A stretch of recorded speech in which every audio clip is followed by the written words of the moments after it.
কিতাবের মধ্যে পাওয়া যায় যখন কোনো ব্যক্তি মারা যায়, মারা যাওয়ার পরে তার শরীরের কাপড়গুলো, মারা যাওয়ার পরে কি কাপড়গুলো থাকে না খুলে আস্তে আস্তে? গোসল দেওয়ার আগে খুলে না? খুলে। এই কাপড়গুলো খোলার পরে থেকে নিয়ে ঠিক একদম আপনার কাফন করানোর পূর্ব পর্যন্ত এই অল্প সময়ের মধ্যে সে নেককার যদি হয় তাহলে নেক জায়গাগুলো জান্নাত সেই জায়গাগুলো দেখায়া তাকে আবার তার জায়গায় নিয়ে আসবে। সুবহানাল্লাহ। আর যদি বদকার হয় তাকে ওই সময়ের মধ্যে ঘুরেয়া সেই জাহান্নাম দেখায়া তার জায়গা দেখায়া ওইখানে আবার নিয়ে আসবে। যখন কাফনের কাপড়টা তাকে পরায় দেওয়া হবে, আস্তে আস্তে রুহুটা দেখা শুরু করবে।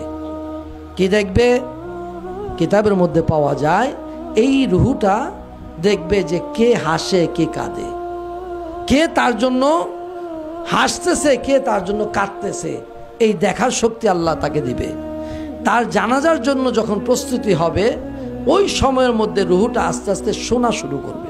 সুবহানাল্লাহ। আস্তে আস্তে সে শুনবে এই রুহুটা। কিতাবের মধ্যে পাওয়া যায় তার জানাজা পরে যখন গোরস্থানের দিকে নিয়ে যাবে ওই সময় রুহুটা দেখবে, শুনবে এবং তার ওই বডির সাথেও সে হাঁটা ধরবে।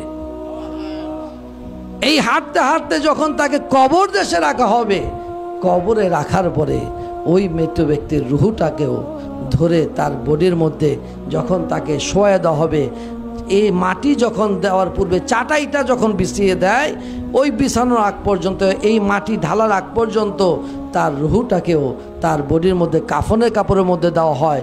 অবশেষে মাটি দিয়ে যখন সবাই 40 কদম দূরে সরে যায় দেহের মধ্যে রুহুটাকে প্রবেশ করে দেওয়া হয়। তারপরে শুরু হয়ে যায় তার সওয়াল জবাব। আপনি কোথায় আছেন? কি চিন্তা করতেছেন? এই দৃশ্যগুলো কি আপনার চোখে পড়ে না? এই দৃশ্যগুলো কি আপনার নজরে আসে না? আপনি কি একবারও চিন্তা করলেন না যে আমার বাড়ির এখন বর্তমান আমি মালিক, আমার পূর্বে কে ছিল? আমার পূর্বে এই বাড়ির মালিক কে ছিল? আপনার কি একটু মাথায় ধরে না? এই বাড়ির মালিক তো আমি না। আমার পূর্বে যিনি ছিলেন তিনিও তো না, তিনার পূর্বে যিনি ছিলেন তিনিও তো না। বাড়ির জায়গায় বাড়ি পড়ে আছে। আমার বাবা যে খাটটার মধ্যে শুইতো, আপনার বাবা যে খাটটার মধ্যে শুইতো, একবার তাকায় দেখেন ওই খাটটাও ঘরে আছে। ওই জাজিম আছে, তোষক আছে, বালিশ আছে, বিছানা আছে, সবই আছে, কিন্তু মানুষটা তো নাই। এই দৃশ্য কি আপনার চোখে পড়ে না? মানুষটা তো নাই। মানুষটা কোথায়? গুরুস্থানে, ওই কবরে একা পড়ে আছে। ওই গুরুস্থানের মধ্যে সে শুয়ে আছে। কই তাকে কয়দিন গেছেন দেখতে? কবরের জিন্দেগির মধ্যে কয়দিন আপনি তাকে দেখতে গেছেন?